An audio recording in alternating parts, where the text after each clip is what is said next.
requested, here's a rough map of my life since I last saw you. 1966, as you remember, Plymouth College of Art and Design. I was young and stupid, wasted the chance I was given there and didn't work at all. Just enjoyed the label of art student. I drank a lot and played in 3 popular Plymouth bands. Our band, the 5th Precinct, Scorpions and the Drifters, until I left Plymouth to attend teacher training college. 1966 to 1969, Stockwell College of Further Education, Bromley in Kent.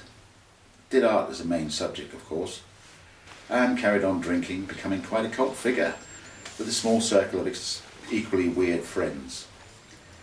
I was asked to join Gallagher and Lyle at one point. We were an up-and-coming duo at the time, but I had to complete my course. I met John Lennon at Apple, plus various other stars of the day, and I still wanted desperately to play in a band. I got married in the last year of my life at college. In 1971, after completing probationary year of teaching, I eventually became qualified. Of course, I gave up immediately and returned to Plymouth to form a pro band, which we called Clown. I worked in the dockyards whilst it was being formed, and we rehearsed hard. And we went to London to make a demo in order to get recording contracts. Luckily, EMI and CBS offered us deals, and unfortunately we chose CBS. But we made and released a single which was called Lord of the Ringside in 1972. And we went on the road and toured with various bands of the day, including Manfred Mann's Earth Bands, Linda's Farm, Black Widow, people like that. But life on the road takes its toll, and drink and now drugs began to take their toll. Sex and drugs and rock and roll and marriage, not a good mix. My wife, I can't blame her, I was a mess at the time, eventually divorced me. And I slunk back to my parents in Plymouth to recover and lick my wounds. In 1974 I returned to London again to teach. And I met my present wife Margaret at a school in South London. I got married in 1975 and unfortunately had to turn down the chance of joining Shaking Stevens, who was going on a tour of Germany. But by that time I'd sold my drums. My parents had got married in Coventry, and they'd lost a child when they were living there. And I think my mum had quite a bad time over that, so they moved back to Wales so she could be near her family, which was a bad career move for my dad because he couldn't speak Welsh. Eventually I started playing again in the evenings and at weekends in clubs and pubs in London after a whole day's teaching at school. More drinking, of course, but I was earning loads of money, cash in hand from gigs. I didn't even need to touch my salary check. In 1979 I decided to leave teaching and move to North Wales. I eventually became the proud owner of a fish and chip shop, and I built up a rundown business and sold it at a handsome profit.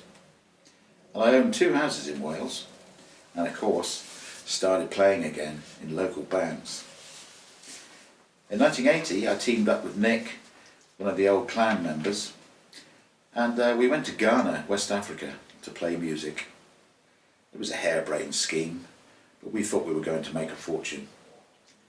Instead, we got caught up in the revolution and only escaped serious injury and death by the skin of our teeth. We lost all our musical equipment, and I returned to England with only the clothes that I stood up in. Of course, my wife was really pissed off at me, and she had now 2 boys to support. So I stayed in Hertfordshire with my mother near Watford, and I went back into teaching again and promised my wife that I'd go on the straight and narrow from now on. In 1984 I get promoted to deputy head teacher, and I moved to my current house in Wiltshire. I managed to stay on the straight and narrow and enjoyed bringing up the boys.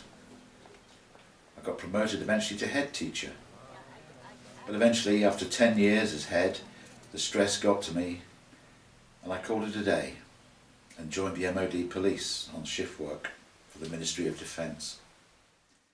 That was a shock. And then we went through all the sort of tests and all the hospital appointments and everything. and sitting there and listening to them, being ever so positive and what they were going to do, and you know, we are talking cure here, Mr. Perryman, you know, you got to have this. And that was fine. So he went in for his operation, and I took time off work and to help look after him when he came out. And then they kept pestering me to go back to hospital for these, and I said, there's nothing wrong with me, I had shingles, that was all. They said I had to go, so I went. And then they told me I had cancer, and then so Ley was with me, and we went to see this cancer nurse and the consultant, and they said exactly the same thing to me. We are talking cure here, Mrs. Perryman.